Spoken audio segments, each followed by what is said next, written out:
Vai. Começando mais um vídeo aqui no canal do irmão, e o vídeo de hoje é diferente. Sempre ele que vem contar alguma história, fazer alguma pergunta ou fazer alguma coisa pra mim, né? Hoje é diferente. Meu Deus. Hoje eu vou entrevistar ele, hoje eu vou fazer algumas perguntas pra ele, perguntas baseadas sobre a vida, sobre a Bíblia, sobre ele. Algumas perguntas aqui, né? Eu tô curioso para saber as respostas dele. Algumas perguntas, a maioria que eu imagino que eu sei, ou sei lá, como vai ser a resposta dele, algumas eu já sei também. Mas enfim, vou fazer essas perguntas que vocês também ficam por dentro de alguma coisa, tirar alguma dúvida. Tem umas perguntas bem interessantes, pelo menos eu acho. E tá preparado? Rapaz, é o seguinte, eu não posso dizer que não estou preparado, mas também não posso dizer 100% que estou preparado por conta que as perguntas que o irmão Marco elaborou, a gente não combinou nada, eu não sei qual as perguntas que vai ser, né? Não sabe de nada. Não sei, então, mas vamos lá. São 13 perguntas, viu? 13 perguntas. 13 perguntas. Rapaz, então, vamos lá. Vamos começar aqui pela primeira, tá bom? É isso aí. A primeira pergunta é: como o universo foi criado? Algumas pessoas acreditam que o universo foi criado através da explosão do Big Bang, né? Sim. O que o senhor tem a dizer sobre isso? Rapaz, é o seguinte, de acordo com a Bíblia, no primeiro livro da Bíblia, que está lá no livro que é o Gênesis, lá fala acerca da criação de tudo, dos seres humanos, dos animais, do céu, da terra, do mar, e não tem esse negócio de ter sido criado através de uma explosão. Foi o próprio Deus que criou. Então você pode ver lá no livro de Gênesis, nos primeiros capítulos, você vai encontrar do primeiro capítulo até mais ou menos o 5, do 1 até o 5, os primeiros capítulos do livro de Gênesis, que lá vai estar falando 100% acerca da criação da humanidade, entendeu? Pronto. Então vamos para a segunda aqui. É verdade que o homem evoluiu do macaco, como muitos acreditam? Não. Isso aí eu não sei aonde a raça humana quer chegar com isso, da onde eles tiraram essa ideia em querer colocar na mente do ser humano que nós possamos da descendência do macaco. E não tem nada a ver. Lá Deus, nos primeiros capítulos, se não me foge da memória, do primeiro até o capítulo 4, não me foge da memória o capítulo 2, onde Deus ele criou o homem, o primeiro homem que Deus criou, ele criou do pó da terra, ele fez como se fosse um boneco, né? Só que aquele boneco ele não tinha fôlego de vida, ele não falava, não andava e tal. Aí Deus soprou nas narinas daquele boneco e ele passou a ter o fôlego de vida. Aí Deus colocou o nome dele Adão. A segunda pessoa, Deus fez da costela de Adão, que foi Eva.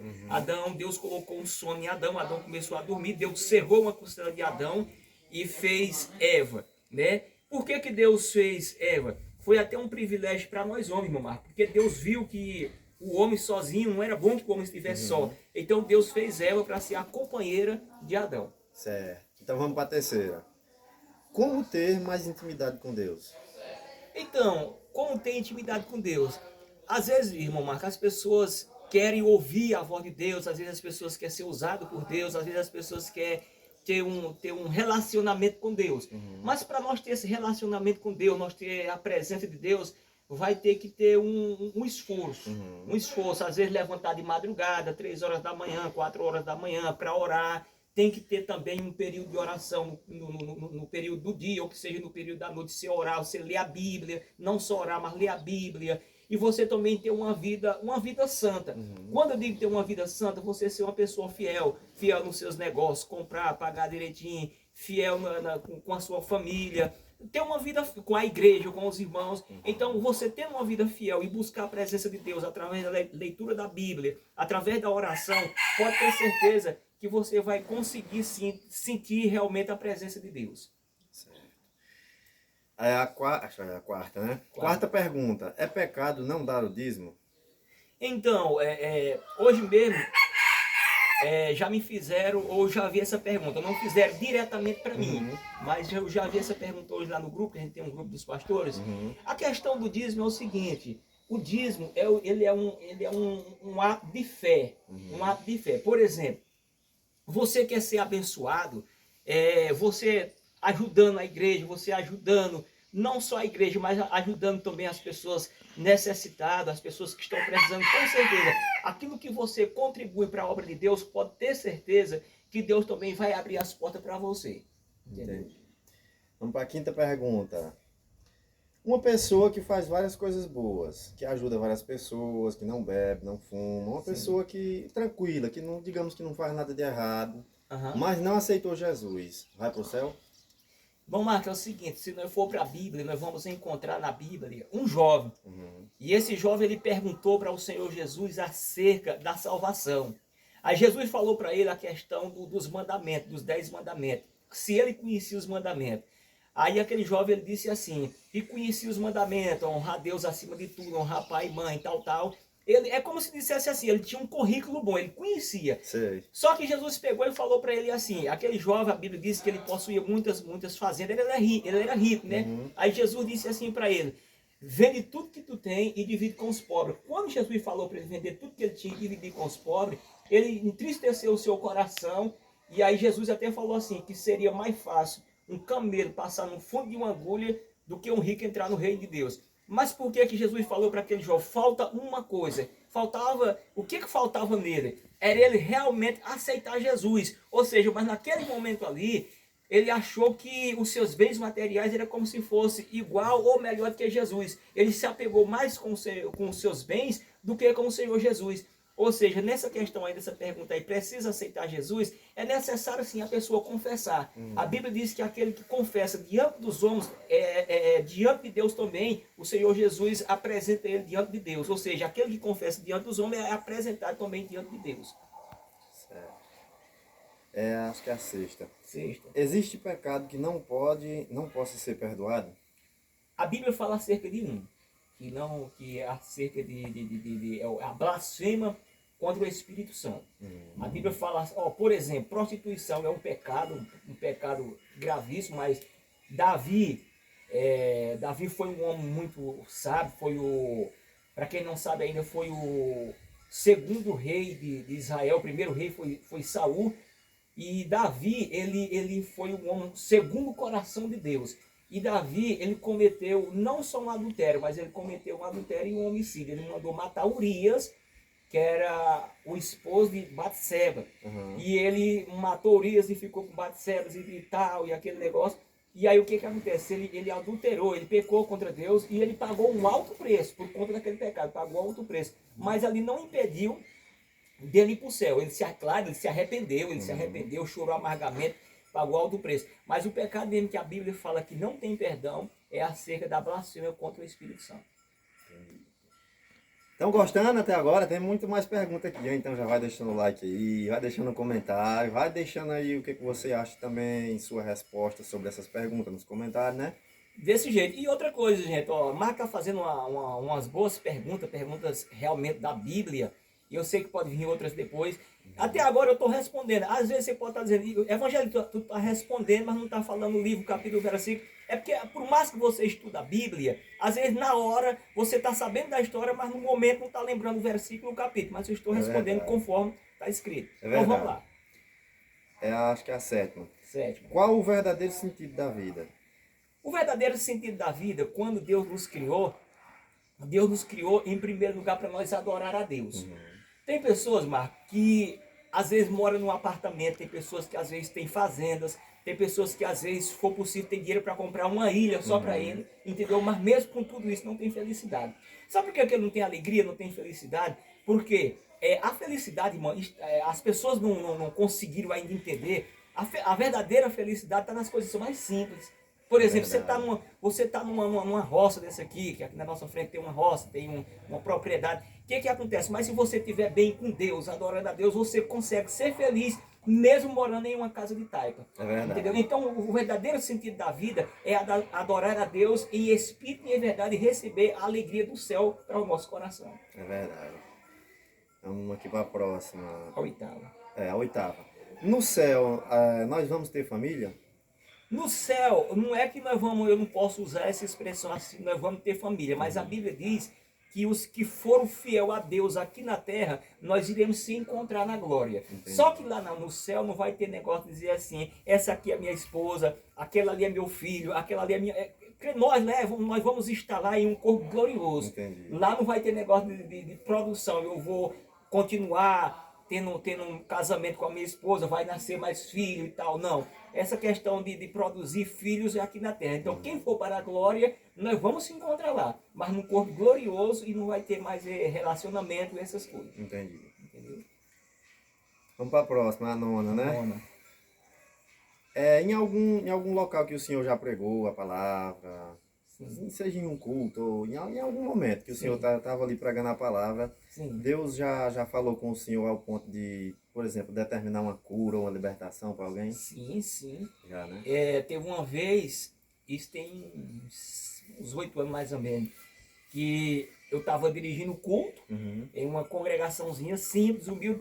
Deus sempre tem abençoado as igrejas grandes, mas Deus, as igrejas, não sei porquê, quando a gente está assim num lugar simples, igreja pequena, sempre a gente sente uma presença gloriosa.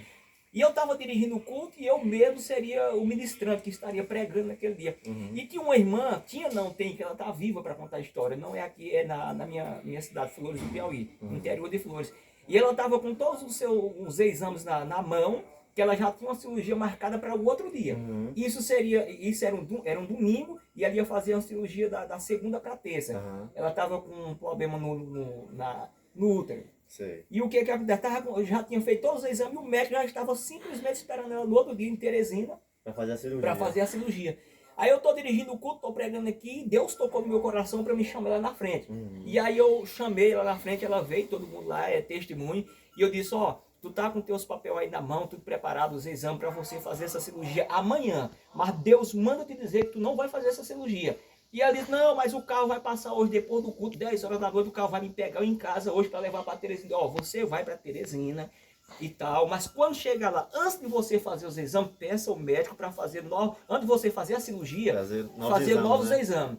E assim ela foi, o carro pegou ela depois do culto, ela foi para Teresina, tal. Quando chegou lá na segunda-feira, que era no domingo, quando chegou na segunda-feira, antes dela fazer a cirurgia, ela pediu ao médico que queria novos exames. E o médico, não, mas nós já fizemos exame, não tem nem 5 dias que a gente fez, hoje é a cirurgia. Doutor, faça novos exames, eu estou pedindo. E aí o médico fez novos exames. Quando o médico fez novos exames, já não tinha mais nada.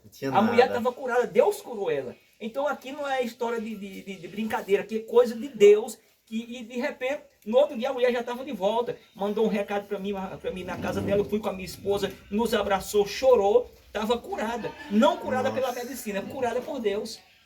E outros milagres que eu já vi acontecendo, mas especifiquei esse aí. Pronto. Vamos para a próxima aqui. Qual foi a experiência, acho que é a 10ª, né?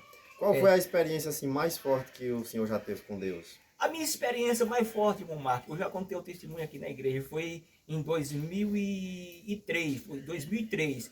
Eu não sei se o irmão estava no dia que eu contei o testemunho na igreja, que eu tive um acidente.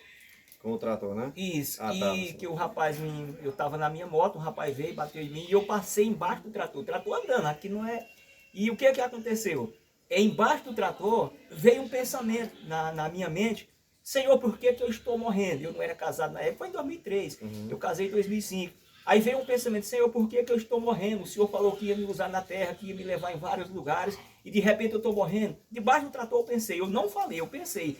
E eu ouvi uma voz debaixo do trator, a voz do Senhor, a voz do Senhor da glória falou comigo embaixo do trator, olha, tu não vai morrer, porque eu tenho algo para realizar na terra através da tua vida. Eu vou te usar na terra e eu estou contigo aqui embaixo desse trator. Então, Marco, quando terminou o acidente, a moto poderia pegar e colocar no tambor do lixo. E eu tô aqui, vivo. A moto estava toda amassada. A moto acabou tudo. Até o motor, que você sabe que um motor... é mais resistente, né? E passou um ferro abrindo o motor. Eu não sei o que abriu aquele motor. E eu tô aqui contando a história. Isso aconteceu em 2003. Na época eu não era casado e tal. Então ali foi uma experiência. Deus falou comigo embaixo do trator e ele estava comigo. Nossa. Eu senti a presença e ouvi a voz do Senhor. Vamos para a 11ª, né? Isso. Tá chegando, falta só 3 agora. Só 3. O senhor tem medo da morte? Não. Não, né? Às vezes as pessoas já me fizeram essa pergunta por várias vezes, até na igreja, se eu tenho medo da morte. E quando eu digo que eu não tenho medo da morte, às vezes as pessoas, rapaz, tu tá com brincadeira, só porque tu disse que é pastor, evangelista e tal. Tu fica dizendo, quem não tem medo da morte? Eu vou explicar para vocês. Na realidade, se nós for olhar para o sentido da morte, nós deveríamos não ter medo da morte, mas nós temos medo do que vai acontecer após a morte. Porque o após a morte, quem partiu para a eternidade com Deus, ele vai para um lugar de descanso, um lugar de paz. Agora, quem partir para a eternidade sem Deus vai para um lugar de tormento, e tormento eterno, diz a palavra de Deus. Então o que acontece? As pessoas não deveriam se preocupar muito em morrer, ou ter medo da morte, mas se preocupar... Como vai ser após, né? Isso, aonde ele vai passar a sua eternidade. E outro, irmão Marcos, depois do que eu vi na questão do acidente, que eu passei embaixo do trator, e depois daquele dia ali, eu sei que eu não vou partir para a eternidade, digamos assim, de qualquer maneira. Eu só vou partir para a eternidade no dia que o Senhor da glória me levar. Porque se fosse para mim ter partido para a eternidade, eu tinha morrido naquele dia. Entendeu? Então agora, embora que eu for no avião, e esse avião vinha pegar fogo ou cair alguma coisa, eu acredito que eu ainda vou sair com vida. Agora, no dia que for para mim partir para a eternidade, eu vou estar conversando e pabuf, apaguei. Entendeu? Assim eu penso, porque o Senhor da glória, ele é o dono da vida, ele é o Senhor da glória, ele quem manda na minha vida, ele quem faz milagre na minha família e assim sucessivamente. É verdade. Então, entenderam aí, né? Não tem que ter medo da morte, tem que ter medo de como vai, tem que pensar como vai ser depois, porque né? a morte é só um veículo que vai nos, digamos assim, nos transportar dessa vida para a vida eterna. Agora a vida eterna tem duas vidas eternas, uma com Deus e outra sem Deus. Imagina aí, passar uma eternidade inteira de sofrimento. Próxima. O que precisamos fazer para herdar o reino dos céus? Essa pergunta é uma boa pergunta e várias pessoas perguntaram até mesmo o Senhor Jesus acerca do céu, o que deveria fazer para conquistar o céu, para morar no céu. E enfim, o céu, a Bíblia diz que ele é tomado por esforço. Como assim? Eu vou agarrar na mão de Deus e dizer, eu quero o céu, nem que o Senhor não queira me dar. Não. Tomado por esforço é a pessoa se esforçar. Por exemplo, um pai de família, ele tem que sair 4 horas da manhã, pegando metrô, pegando busão, táxi, para procurar um serviço, para trabalhar, para manter a sua casa. Ele não está se esforçando para manter a sua casa, o pai de família. Da mesma maneira, nós temos que se esforçar em questão da salvação. Tipo assim, se eu sei que prostituição é pecado, eu tenho que me esforçar para não entrar na prostituição. Se eu sei que mentir é pecado, eu tenho que se esforçar para mim não mentir. Se eu sei que a idolatria é pecado, eu tenho que se esforçar para não viver na prática da idolatria. Mas obedecendo a voz de Deus em todas as circunstâncias da minha vida. Ou que eu esteja passando em momentos bons ou em momentos ruins, eu tenho que se esforçar para obedecer a palavra de Deus. Então assim eu conseguirei morar no céu de glória. Entenderam aí, né? Então agora vamos para a última pergunta. O Senhor me respondeu todas essas perguntas baseado em quê? Na Bíblia. Na Bíblia, né? Todas essas perguntas foram baseadas na palavra de Deus. A Bíblia, gente. Às vezes as pessoas dizem assim, a Bíblia foi feita por um homem. Claro que foi feita por um homem. Ou melhor, a Bíblia foi escrita por cerca de 40 homens, escritores. Mas o autor é um, que é Deus. Foi Deus que falava com seus filhos na terra, com seus discípulos na terra. E, por exemplo, Davi, o livro de Salmo ele é composto por 150 salmos, que o salmo a gente não chama de capítulo, chama de número. É Salmo 1, Salmo 2, Salmo 3, então são 150. Desses 150, Davi escreveu 73, entendeu? Mas os homens que escreveram a Bíblia foram homens como Davi e tal, homens inspirados pelo Espírito Santo de Deus. Não foram homens que andavam na mentira, no pecado, na prostituição, na cachaça. Foram homens inspirados pelo Espírito Santo de Deus que escreveram a Bíblia conforme que o Espírito Santo de Deus lhe ensinar ou lhe ordenasse. Entendeu? Entendido. Então esse foi o vídeo, essas foram as perguntas. Acredito que foram umas perguntas boas aí. Deixa a opinião de vocês também nos comentários. E já sabe, se quiser encontrar as respostas para essas mesmas perguntas, é só ir na Bíblia. Só ir na Bíblia. Alguma dessas perguntas que ele fez, as 2 primeiras perguntas estão no livro de Gênesis, nos primeiros capítulos. Então que Deus abençoe verdadeiramente. Qualquer pergunta que vocês também estão acompanhando nosso trabalho, nosso canal, se você tiver dúvida em alguma coisa, pode deixar no comentário aí, nós vamos lhe responder, tá bom? É isso aí. E esse foi o vídeo, deixa um like, se inscreva, compartilhe aí e até o próximo vídeo. E um forte abraço.